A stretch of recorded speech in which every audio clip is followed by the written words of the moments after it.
Hello student, this is a lecture about data analysis and tools and the basic concept of research. First of all, before conducting the research work, we should know about the research methodology which is framed by the researcher before conducting their research work. So research methodology is a systematic way to solve the research problem. It is a way of explaining how a researcher intends to carry out their research. It is a logical, systematic plan to solve a research problem. It is a detailed description given by the researcher to ensure the reliable and valid result of their study. Next, research process. This is the part of research methodology and a series of action taken by the researcher for gaining effective result of their research problem and to sort out their research problem. Through research process, we are solving various steps one by one to get the final result of our study.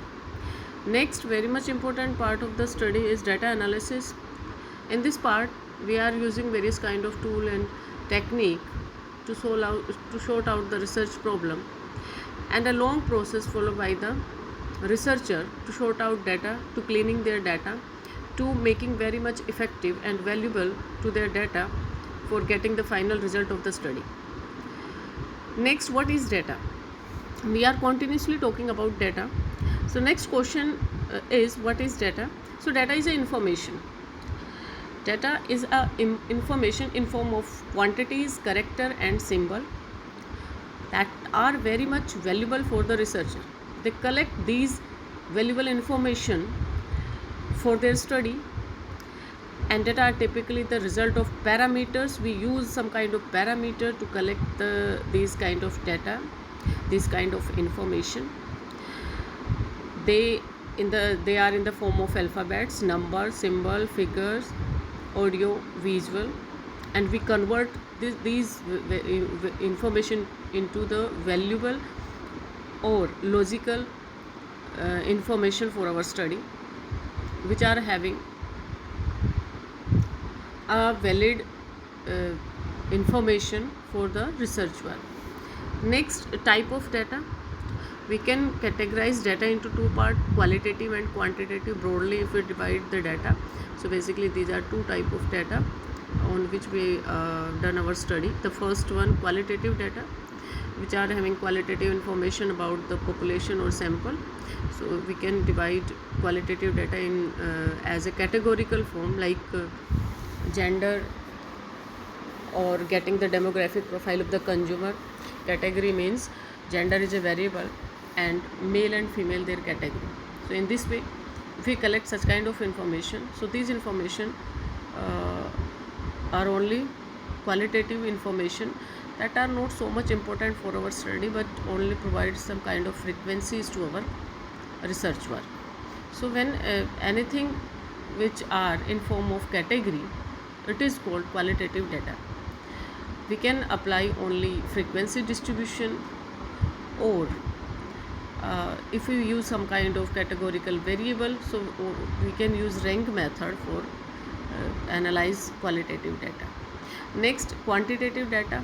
These are found in ratio form, in numbers, in a summative or a Likert 5-point scale, or in quantitative data form we are having various kind of variables which are studied by the researcher, like age, weight, height of the respondent, and we can make relations in between these factors because we are collecting these information in the form of quantitative. Next, the data analysis. So data analysis is a long process which are followed by the researcher during their research work.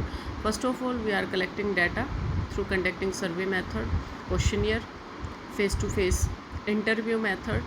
So various type of tools collected by the researcher to collecting data in the field. Next, presenting data. After data collection, the next second one, very much important steps taken by the researcher is how to present data. So data should be present in a meaningful way, like chart and table or diagram. Through this method, we can describe our data in a meaningful way. Next, characterizing data. As per the characteristics of the data we describe, and we are using central tendency to find out the average of the data, like mean, mode, median. As per the characteristics of the data we apply these kind of tools to describe our data, because this is the part of descriptive research. Next, analysis of the data, analyzing of the data, that is also very much important part of our data analysis.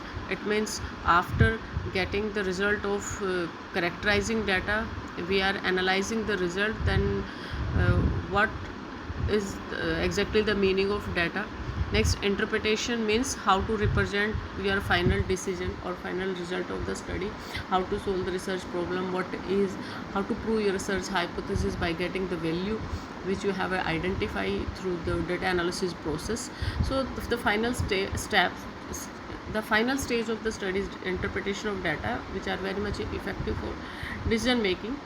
Next, what is statistics? Data analysis is a process which we have discussed, but statistics is a collection of quantitative data pertaining to a subject or group. So statistics means it is a science to deal with collection, classification, presentation, analyzing and interpretation of numerical information of data. For applying any kind of data analysis tool and technique, we should know about the statistics in very much detail. Statistics basically is a science to deal with data, means the data we have collected, and after collection of the data we apply various kind of tool and techniques. Tool and techniques are totally based on the knowledge of statistics. If we know about the method of statistics we are going to apply on our study, so we can easily apply it as per the requirement of the data. Next, function of the statistics. The main function of the statistics is to collect the data in a proper way and a required form of the study.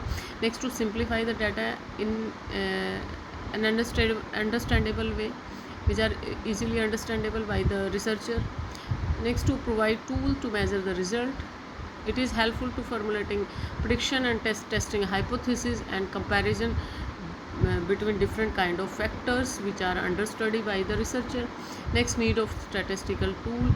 So why we are using statistical techniques? We are using statistical technique to investigate our study, and the different field like agriculture, medical, physics, biochemistry, business, these are required the various kind of statistical technique to find out the solution of their problem. Next, observation or data are almost always subject to random error. They are creating some kind of error, and hence the statistical technique and method have to be employed to collect as well as to analyze the data.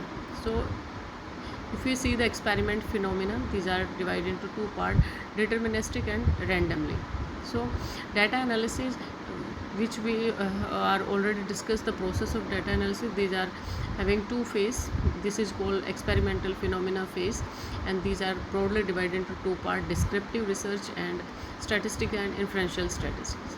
We are already discussed about it, that the first three stages are totally belong to descriptive statistics, because here we are describing our data in a very much meaningful way, or reducing all kind of unnecessary event, missing value, outliers and unnecessary event which are arising during this data collection process. We are exploring and describing our data in a very much meaningful or effective way, in a very understandable way. Next, inferential statistics. Here we try to prove our hypothesis by using various by conducting analysis after getting the descriptive result of descriptive statistics, and put our conclusion of the study. Next, measurement and scaling. Measurement and scale are very much important part of our study. Measurement means assigning number or some other symbol to the character of the certain object, or when numbers are used, the researcher must have a rule for assigning number to their observation. scale means extension part of the measurement, means it involves creating of continuum on which measurement and object are located. So type of scale can be divided into four types: nominal, ordinal, interval and ratio scale. Nominal scale, everybody know about that. Nominal is a very is a lowest level of measurement. Here numbers are assigned for the purpose of identification of the object. Any object which is assigned the higher number is no way to superior than 1, and which is assigned to the lower number. The assigned number cannot be added, subtracted, multiplied or divided. The only arithmetical operation can be carried out of the count of each category or enumeration. Category variable with no inherent order of or ranking sequence, such like classes, and value may be numerical but without numerical value. For example, are you married? Yes and no. If we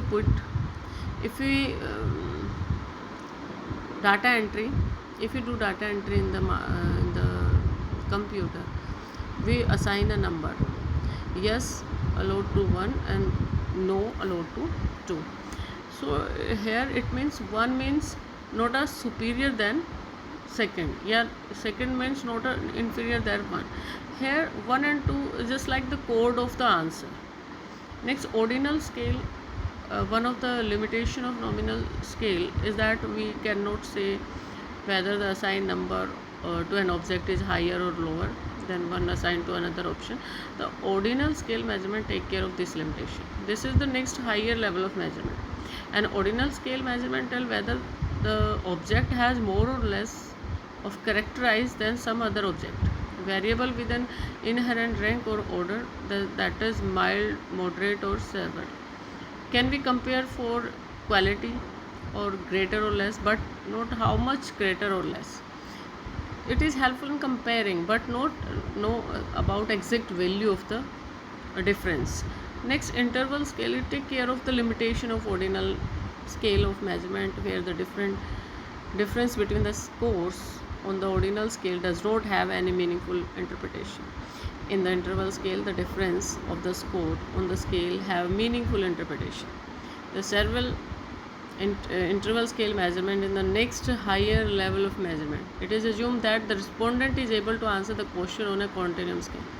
The mathematical form of data on the interval scale may be written as y is an independent variable, a is the intercept plus b constant, and x is a dependent variable. So a is not equal to 0. The ratio of the score on this scale does not have the meaningful interpretation. Value of the variable are ordered as in ordinal, and additionally differentiation between the value are meaningful. However, the scale is not absolutely and 0, but as per the calendar date, the temperature on the Fahrenheit scale are example of the interval scale. Addition and subtraction function we can done through the interval scale, but we cannot done multiplication or division function in this scale. Ratio, that variables with all properties of interval plus absolute known arbitrary 0 point. Here the 0 means 0, and age, weight, height, the major example of ratio scale. When we are collecting the exact value of a particular factor is called ratio scale. Ratio is a highest level of scale which are helpful to apply all kind of mathematical operation: addition, subtraction, multiplication, division, or all meaningful operation. Here we can apply a higher level of statistical tool to solve our research problem. So this is all about basic concept of research methodology, business statistics, and the tools and technique of statistics, and the scale, and the four important scale which we have discussed about that. In future, if we are going to working on questionnaire, so we are very much take care about these scale while framing the questions of our questionnaire. So thank you so much.